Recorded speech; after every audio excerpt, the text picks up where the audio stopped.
Friends, मैं मुकुल केसरी आपके लिए 100 शब्द प्रति मिनट की गति से डिक्टेशन लेके आया हूँ। अगर आपने अभी तक मेरे चैनल को सब्सक्राइब नहीं किया है तो सब्सक्राइब जरूर करें और बेल आइकन को दबाना बिल्कुल ना भूलें। तो चलिए फ्रेंड्स, देर ना करें, शुरू करते। Ready, start.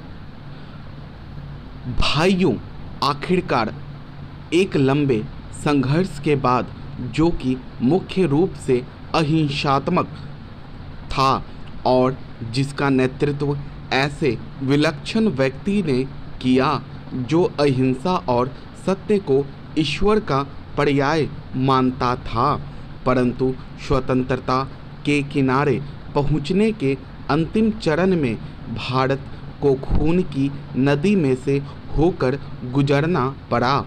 और यह नदी भारतीयों ने ही खोदी थी तथा इसमें भारतीयों का ही खून बह रहा था। अभूतपूर्व पैमाने पर लोगों का निष्क्रमण हुआ। पुरुषों, स्त्रियों, बच्चों, बूढ़ों, बीमारों समेत 1 करोड़ व्यक्ति, जिनके शरीरों से खून चूकर भारत की भूमि तक को रंग रहा था, भारत के एक ओर से दूसरी ओर गए। उन्होंने अपने पीछे न केवल मकान और ज़मीनें छोड़ी, बल्कि अपने घर के व्यक्तियों के मृत शरीर भी छोड़े। स्वतंत्र भारत के किनारे तक पहुँचने के लिए देश को यह मूल्य चुकाना पड़ा और वह 2 प्रभुसत्ता संपन्न राष्ट्रों भारत और पाकिस्तान में विभाजित हो गया। यह 15 अगस्त 1947 की बात है। कांग्रेस ने, जो वास्तविक रूप से 1885 से भारत की राष्ट्रीय वाणी थी, हमेशा भारत की एक राजनीतिक इकाई के रूप में संकल्पना की थी। कांग्रेस को अंत में भारत का विभाजन स्वीकार करना पड़ा। वैसे तो यह स्वीकृति सहमति से दी गई थी, परंतु वास्तविक रूप में देखा जाए तो यह ब्रिटिश शासकों द्वारा पिछले कई दशकों से उत्पन्न की गई परिस्थितियों के दबाव के कारण था। फूट डालो और राज करो की नीति पहले पहल अलीगढ़ मुस्लिम कॉलेज की स्थापना के साथ शुरू की गई। एक दूसरे के बाद आने वाले 3 ब्रिटिश प्रिंसिपलों ने पृथकता का विचार मुस्लिम नेताओं और छात्रों के मन पर बैठाया। सर सैयद अहमद को अभिभाजन मूलक विचारों को फैलाने के लिए उनसे हर प्रकार की मदद मिली।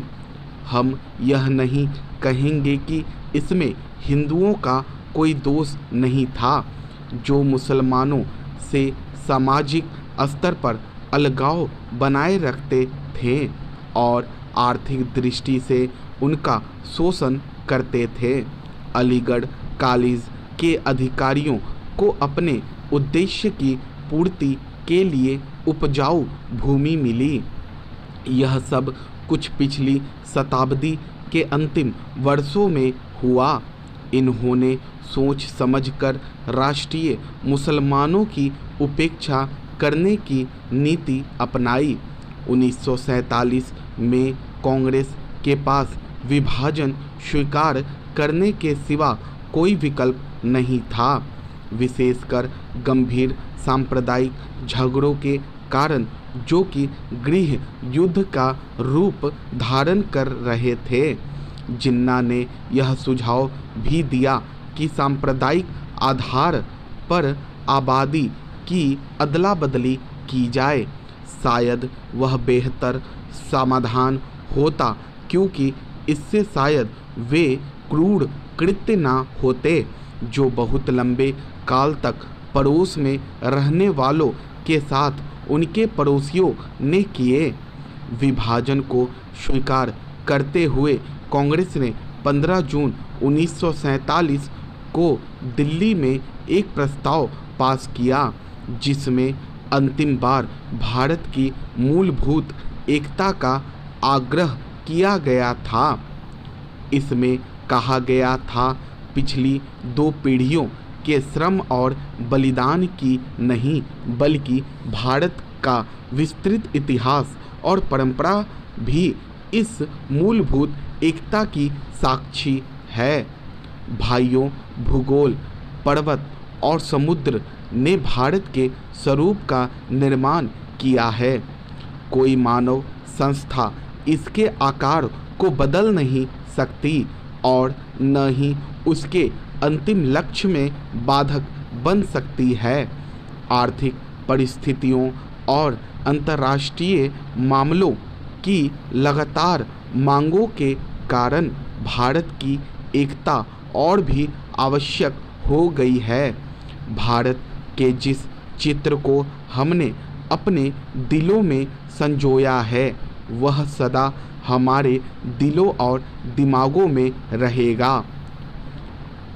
कांग्रेस समिति गंभीरता से यह विश्वास करती है कि जब वर्तमान भावनाओं की उत्तेजना समाप्त हो जाएगी, तो भारत की समस्याओं को उचित परिप्रेक्ष्य में देखा जाएगा और भारत में 2 राष्ट्रों के अस्तित्व के झूठे सिद्धांत को समाप्त कर दिया जाएगा और सभी इसका त्याग कर देंगे।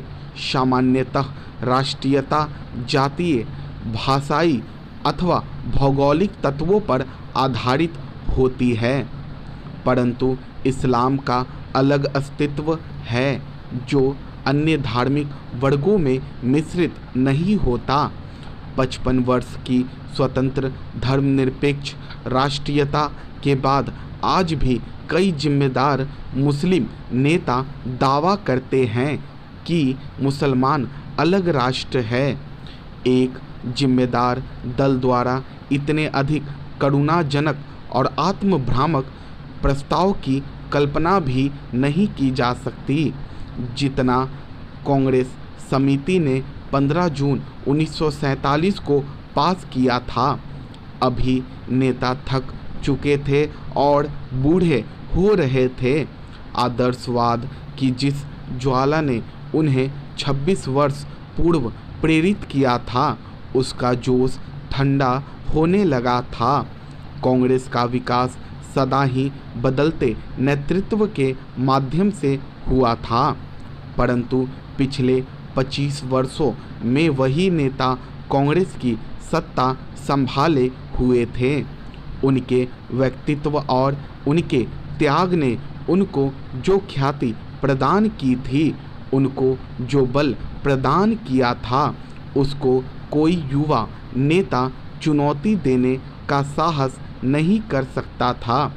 विभाजन के विरोध में केवल एक ही स्वर था और वह था गांधी जी का, परंतु वे भी बहुत बूढ़े हो गए थे और उनका स्वास्थ्य भी ठीक नहीं था। उन्होंने अखिल भारतीय कांग्रेस समिति से प्रस्ताव स्वीकार करने के लिए कहा। यदि वे नई कार्यकारिणी समिति और नई अंतरिम सरकार के लिए नए नेता नहीं चुन सकते। प्रस्ताव को पहले कार्य समिति ने पास किया। गांधी जी से विशेष रूप से प्रार्थना की गई थी कि वे उपस्थित हों और सभा को संबोधित भी करें। लेखक अखिल भारतीय कांग्रेस समिति की बैठक में उपस्थित था। गांधी जी का भाषण स्पष्ट रूप से उनके दुख का द्योतक था। उन्होंने कहा कि उनके विचार सर्वविदित हैं, फिर भी उन्होंने अखिल भारतीय कांग्रेस समिति को प्रस्ताव पास करने की सलाह दी। उन्होंने कहा कि अखिल भारतीय कांग्रेस समिति को इसे रद्द करने का अधिकार है, परंतु किसी ने इसका उत्तर नहीं दिया। उस समय ब्रिटेन भारत से चले जाने के लिए और अपनी साम्राज्यवादी धाक छोड़ने के लिए बहुत उत्सुक था। अब यह बोझ उनके लिए बहुत भारी हो गया था। एशिया के राजनीतिक पुनरुत्थान की उठती हुई लहर को नियंत्रित करना था। स्टॉप। दोस्तों, ये 100 शब्द प्रति मिनट की गति से डिक्टेशन है। आप इसे लिखें, ट्रांसक्रिप्शन करें। अगर आपने अभी तक मेरे चैनल को सब्सक्राइब नहीं किया तो सब्सक्राइब जरूर करें और बेल आइकन को दबाना बिल्कुल ना भूलें। और अगर आपको ये वीडियो अच्छा लगे तो लाइक ज़रूर करें और कमेंट करना बिल्कुल भी ना भूलें। तो चलिए फ्रेंड्स, मिलते हैं नेक्स्ट वीडियो में। तब तक के लिए